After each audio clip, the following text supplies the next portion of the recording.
what's the difference between antivirus and advanced endpoint protection?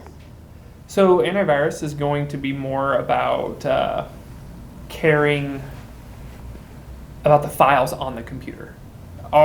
Is this file you downloaded, is this temporary file that's in your cache, are these known bad files? Okay.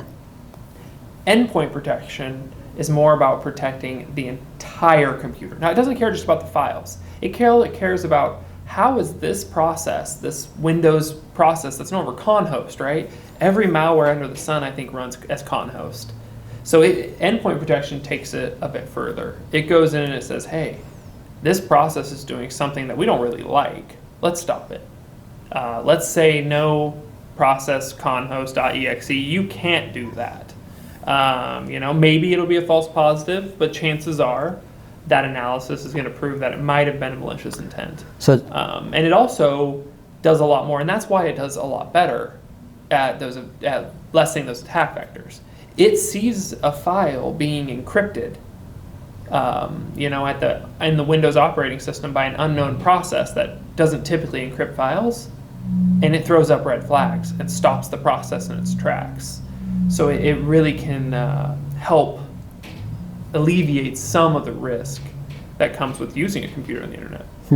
But it's more about that, and it also has there's other functionality, right? We're talking about just the antivirus or the anti-malware component of it.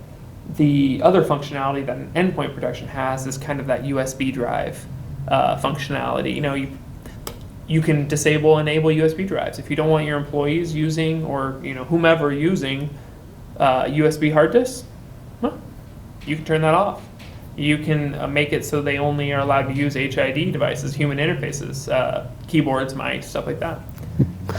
That kind of thing. So it sounds like, it sounds like it's significantly more advanced. And basically, two things I pulled out of it is it kind of watches for behavior versus just, comparing files to known bad files. Yep. But it watches more behavior and analyzes that. But then it has a couple other things that it will do, like you said, block USB ports and things, where you can add additional security layers and things like that. Yeah, exactly. It's the behavioral analysis is really the important part. That's what's in the new, next gen, if you will, antivirus.